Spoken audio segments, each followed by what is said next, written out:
Good morning student. आशा करता हूँ आप सब अच्छे हैं। और जो है कि हमें अब अपना टर्म वन में जो भी सिलेबस है उस सिलेबस को हमें स्टार्ट करना है। हमारा जब भी पहला लाइव क्लास होगा उस क्लास में हम जो है कि जो PT1 का जो क्वेश्चन पेपर था उसको हम लोग जो है कि डिस्कस करेंगे। तो आज जो है इस चैप्टर को हम लोग समझने का प्रयास करते हैं, साथ ही हाथ बढ़ाना। ये हमारा टर्म वन का जो सिलेबस है उसका पहला चैप्टर है। और चैप्टर से संबंधित जो भी क्वेश्चन आंसर है इसको हम लोग अगली कक्षा में हम लोग करेंगे। बीच से भी क्वेश्चन आते हैं तो हम लोग को एक्स्ट्रा क्वेश्चन भी बहुत सारा देखना होगा। और आज जो है कि मैं आपको PDF के रूप में मेन कॉन्सेप्ट, ऑब्जेक्टिव और जो भी वर्ड मीनिंग है उसको मैं आपको दूंगा और वो आप अपने कॉपी पर लिखिए। और पोएम को जो है कि आज हम समझने का प्रयास करते हैं। और अगली कक्षा जब हमारा होगा लाइव क्लास उसमें हम PT1 जो क्वेश्चन पेपर था उसको डिस्कस करेंगे और क्वेश्चन आंसर को भी हम लिखने का प्रयास करेंगे। तो साथ ही हाथ बढ़ाना जो पोएम है इस पोएम को हम समझने का प्रयास करते हैं।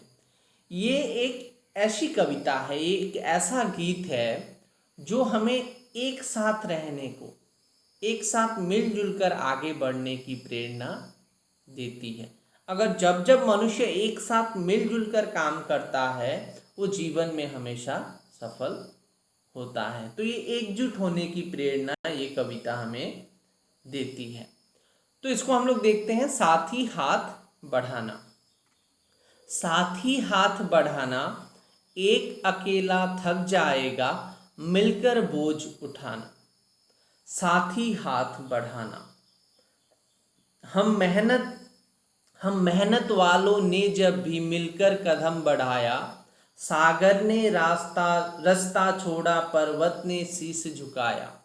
फौला दी हैं सीने अपने, फौला दी हैं बाहें, हम चाहे तो चट्टानों में पैदा कर दे राहें।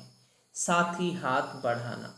मेहनत अपने लेख की रेखा, मेहनत से क्या डरना, कलगेरों की खातिर की आज अपनी खातिर करना।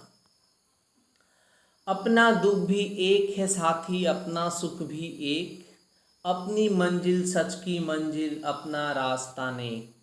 साथ ही हाथ बढ़ाना। एक से एक मिले तो कतरा बन जाता है दरिया, एक से एक मिले तो जर्रा बन जाता है सहरा। एक से एक मिले तो राई बन सकती है पर्वत, एक से एक मिले तो इंसान बस में कर ले किस्मत।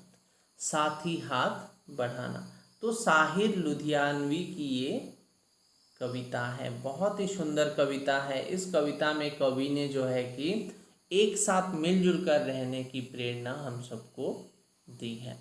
तो कविता जो है आज, जैसा कि अभी आप लोगों का इंग्लिश क्लास था तो इसको मैं जो है कि सब्स्टिट्यूशन के रूप में मैं ये क्लास ले रहा हूँ। तो इस पोएम को जो है कि आप लोग घर में एक बार अच्छे से पढ़िए, पोएम को अच्छे से पढ़िए, पोएम को समझने का प्रयास कीजिए। मेन कॉन्सेप्ट और ऑब्जेक्टिव जो है कि मैं आपको दूंगा, वर्ड मीनिंग भी दूंगा। पोएम को हम लोग अच्छे से लाइन टू लाइन एक्सप्लेनेशन अगली कक्षा में करेंगे, क्वेश्चन आंसर भी हम लोग अगली कक्षा में करेंगे, क्योंकि ये बहुत ही अच्छी कविता है। इसको आप अच्छे से पढ़िए घर में, क्योंकि मैं एक ही दिन में इसको ख़त्म नहीं करना चाहता। आप लोग इसको खुद पढ़िए, खुद समझने का प्रयास कीजिए। सुंदर कविता है।